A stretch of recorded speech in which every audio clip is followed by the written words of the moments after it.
Donc, Biscuiterie de France a été créée en 1951. À l'époque, elle se trouvait à Boulogne-Billancourt. Et depuis 2009, elle a été délocalisée en fait sur la zone de Villemondeur. Donc l'usine est installée sur 1500 m², découpée en 4 zones. La première, c'est le local où on se trouve, à savoir réception et entreposage matières premières. La deuxième, c'est la partie fabrication. La troisième, partie cuisson. Et la quatrième, partie emballage.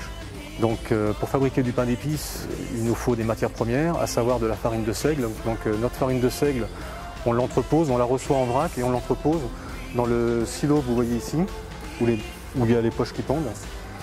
On a besoin de miel, le miel que l'on reçoit, que l'on voit derrière.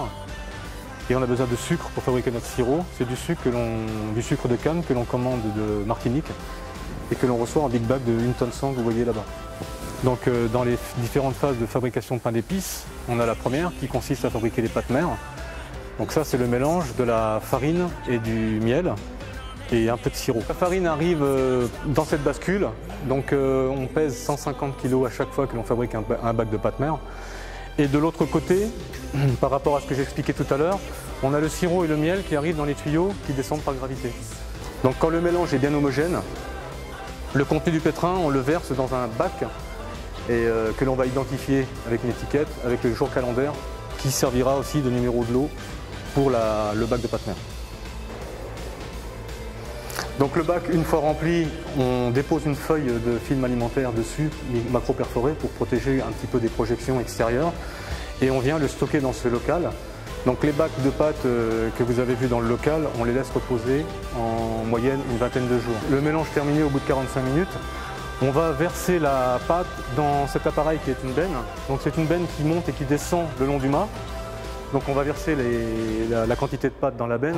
Donc une fois la pâte versée dans la grande trémie, on va la distribuer dans cette petite trémie qui va alimenter notre mouleuse en fait. C'est comme un laminoir. Donc les plaques de cuisson vont arriver les unes derrière les autres et on va déposer un film de pâte au fur et à mesure que les plaques avancent. Donc les plaques sorties dans mouleuse, elles passent sur la balance là pour contrôler le poids d'emmoulage et corriger par rapport au poids obtenu. Et donc ensuite elles cheminent sur cet appareil qui est un vibreur. Donc là c'est pour répartir la pâte correctement sur toute la plaque. Les plaques qui arrivent en sortie de vibreur arrivent automatiquement sur la courbe. Elles arrivent sur l'élévateur là.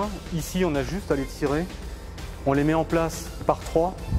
Pour les enfourner, on les chapeaute d'un couvercle. On fait ça pour limiter un peu la perte en eau, pour conserver un moelleux du pain d'épices.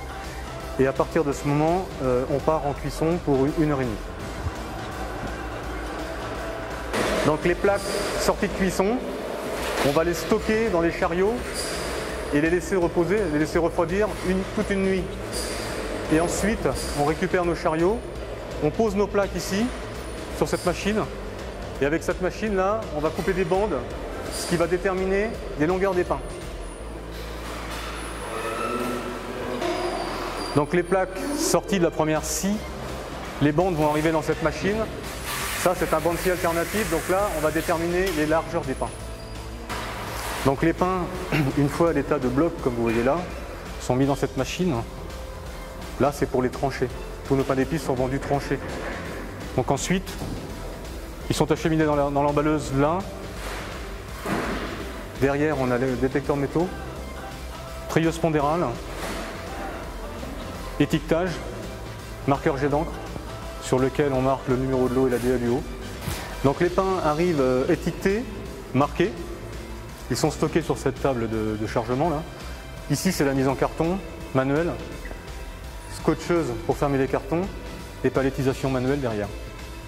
La palette terminée, elle est acheminée dans le local produit fini, filmée et prête pour le départ.